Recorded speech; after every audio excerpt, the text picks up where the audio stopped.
What's up, Grizzlies fans? It is time for another game day update. No, this is not some kind of weird deja vu. We've got Noah Magaro-George right back with us because the Grizzlies will take on the Spurs for the second time in 3 days this week here at home. The game tips off today at 7 p.m. Noah, why was the last game, was it Monday? Why was that so close?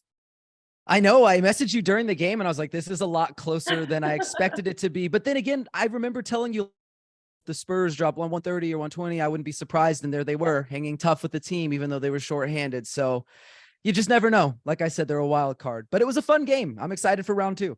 Yeah, no, it was a really fun game. I can tell you that. It was loud in there. It was a lot more packed than I thought it was going to be for a Monday night game. That win gave the Grizzlies their 7th straight win. That's the second time that they've done that this year. The first time was back in December. However, they have never reached the 8 consecutive win milestone. So that could be the goal here tonight. But I want to talk a little bit about, just really quick before we get to today's game, Monday's game, because they came back in that second half. They outscored the Grizzlies in the third quarter. The Grizzlies are one of the top teams in the league in scoring in third quarters. And then that fourth quarter comeback, like what were you thinking when you were watching that game? I'm not going to lie. My hands were like kind of sweaty. I don't really get nervous for games, but I was like, I don't know if they're going to hold on. I don't know if they're actually going to end up like blowing this lead, but I thought, okay, they're bad in the clutch. They're one of the worst teams in the clutch, most turnovers in the clutch, third worst, field goal percentage in the clutch. If it comes down to the clutch, I think the Spurs lose. And, lo and behold, the last 10 possessions, 4 turnovers, 3 misses. They had 1 layup and they also got to the free throw line once. 2 for 10 success rate. That's not going to cut it. Not against the Grizzlies, the best defense in the NBA. So it was a tough game, but again, I was just really excited. It was fun to see them hang tough with a really good team because the Grizzlies, they're legit. They're real. Tied for first in the West right now with the Nuggets. Like, as we're talking about this, I don't know if the Nuggets have a game tonight or not. But yeah, I think they ended the game on a 24-9 around their run. Yeah. So I think, by like the last minute or so, I think Grizzlies fans were like, okay, we can calm down now. But it got dicey in there. And the Spurs put up a fight, and we talked about this Spurs team putting up fights against good teams all season.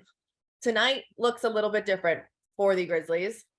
Brandon Clark is still out. Danny is still out, but they have the resurgence. I'm not gonna say that. They get a little spark plug back in. Steven Adams is back. Ja Morant is back. How does that change how the Spurs approach today's game? Because Tyus did great, but Ja is a different level. Yeah, I think anytime you're playing a player who's as good as Ja Morant, who I think you could correct me, but I think he's like top 5 in points in the paint. And he's like the only guard in there in the league. Like anytime you have a player who's able to get to the rim that often, who has that much gravity, you can, beat the first level of the defense and suck in extra defenders and make play make for others. It changes everything. I mean, it changes everything. So I think if you're the Spurs, you kind of hope that Trey Jones can get the job done a little bit, maybe throw Jeremy Sohan on him a little bit. But at the end of the day, I think you're just hoping that the Grizzlies don't shoot well, because I don't think that there's any way you can really adjust to that. I mean, you saw how well Tyus played, and Tyus isn't a superstar. Love Tyus, but he looked like a fringe all-star out there. And if you have Ja Morant, I'm sure he's going to look like a superstar, every bit of what he is. Yeah, that is one of the keys that I had written down moving forward is the Grizzlies all season haven't shot from 3 super well, but against the Spurs this year, they have been shooting the 3 really well. Desmond Bane had 5 threes just last game. But I think another thing to keep in mind is that the Grizzlies had 16 second chance points in Monday's game. And now they have Steven Adams coming back, who is an offensive rebounding machine. What's it going to change for the guys down low? They really only had, they had to deal with Xavier Tillman and Jaren Jackson Jr. for a lot of that game. But now it's Jaren and Steven. It's even a bigger body.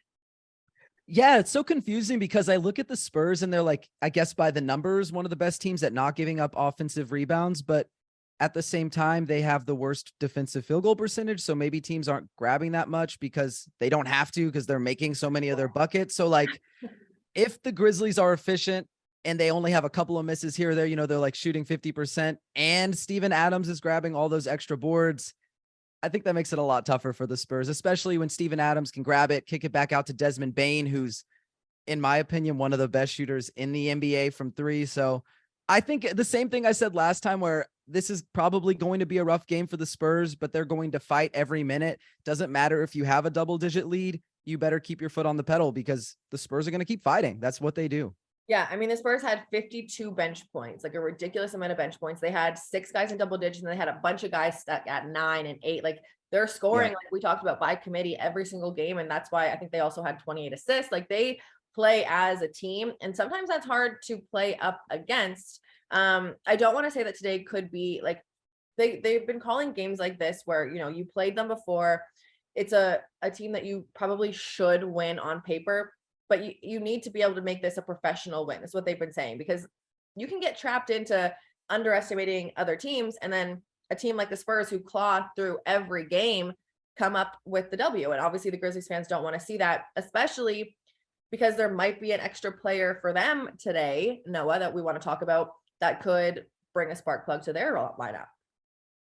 Yeah, Keldon Johnson might actually be back tonight. I know he's listed as questionable, and I mean, we'll see. There is that Alamo Dome game. They want to sell it out, set the NBA record for attendance. It's going to be like 60,000 plus fans.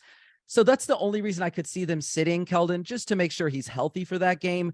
In the same breath, I think they may want him kind of to be in rhythm for that game. It wasn't a major injury. It was just a little tweak. I could see them putting him out there and just saying, hey, we want you in rhythm. We want you playing well for this Golden State Warriors matchup at the Alamo Dome. And if he's playing in the game, I know he's not the most dynamic scorer, but he is their leading scorer. And I think you add 21 points to the total, and that's a big deal. That's a big deal for the Spurs. It makes it a lot easier. They don't have to rely on the Romeo Langfords or Stanley Johnsons or Jakob Poeltl. So that could change the dynamic of the matchup. But at the same time, we know the Spurs are very, team oriented. It's not one man, it's the whole team. So how much does it change things? Maybe a little bit, but I think they're still going to operate under the same principles. All right. Well, let's do what we always do. You cannot choose who you chose last time. I think you chose Ja last time, even though he didn't play, but he's back today. You can't choose him. Give me one matchup that you are looking forward to tonight, something that excites you. Yeah, I think one of the things that's really going to be exciting is seeing Jeremy Sohan and Jaren Jackson Jr. go at it. They both play that power forward spot. They're very different players. But I think it's a really good test for both of them. Jeremy Sohan, like we talked last time, loves to get under guys' skin, really physical, running in transition, catches lobs. And Jaren Jackson Jr., defensive player of the year candidate, 3-point shooter, can put it on the floor a little bit. So I think it's a good test for both players. So that's the matchup that I'm looking for. Yeah, I don't know why, but I kind of wanted you to say that, because watching that, they both played in Monday's game, watching them like right there, I was like, oh, that's a little spicy. Like Jeremy can get at it. He's a little spicy. He talks a little bit, but he's also bigger than I thought he was. Like in person, when I see him, I'm like, oh, you're not quite a large human being. Okay, Noah, thank you so much. I'm so sad this is the last time that we're gonna be playing the Spurs in the regular season, at least. Have fun tonight. Enjoy the game, and good luck, I guess, but go Grizz, What about? Thank you. Grizzlies fans, get to the arena nice and early. Again, that tip-off starts at 7 p.m. And if you're watching at home, the pregame starts at 6:30 on Bally Sports Southeast, tip-off at 7, and you can watch that on Bally Sports Southeast or the Bally Sports Plus app.